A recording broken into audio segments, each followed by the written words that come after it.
Ralph Recto sa mga posting ni Leviste kaya bumanat rin siya. Una, pinuntahan raw ni Leviste si Recto para suhulan ng 400 million pesos ang kanyang kalaban sa politika na probably si then incumbent Representative Eric Buhain para umatras sa pagka-congressman.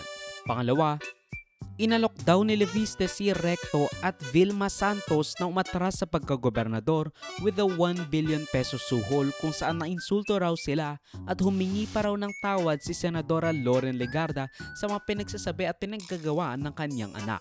Pangatlo, marami raw ang nagre-report sa kanila ng malawakang vote buying na nangyayari nung eleksyon at gusto niya lang raw mang land grab ng mga taniman ng tubo sa Nasugbo.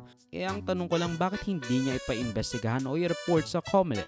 Pero this could be, not outright vote buying na parang ganun na nga rin, like pamimigay ng mga relief goods, ayuda and everything. Kasi meron akong kamag-anak sa Balayan, Batangas and alam naman natin na si Leviste, galante si Leviste as a candidate. Siguro kaya siya nanalo. And maybe that's what Ralph Recto is referring to. But Leviste fired back saying na 1 to 2 billion pesos ang ginastos ni Garjola sa kampanya nila Vilma Santos at mga kakampi nito noong 2025 elections. Kumbaga, ang tanong ni Leviste, bakit siya gumastos ng 1 to 2 billion pesos kung technically hindi naman sila ganoon magkakilala? Mahigit 1 billion pesos ang ginastos ni Congressman Edwin Garjola para kay Vilma Santos Recto at Lucky Manzano sa iba pa nilang mga kandidato at sa sarili niya bilang first nominee ng CWS party list sa 2025 elections. Sa aking distrito, ang tansya ko ay 150 million.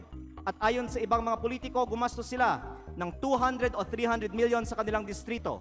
Kaya sa 6 na distrito ng Batangas, sinasabi ng iba na aabot ng 2 bilyon ang ginastos. At kung totoo na 1 billion pesos o mahigit pa ang ginastos ni Congressman Garjola para sa mga rekto sa nakaraang kampanya, ang susunod na tanong ay, bakit si Garjola gumastos ng mahigit 1 billion piso para sa mga rekto? Ito ba ay pagkakaibigan lang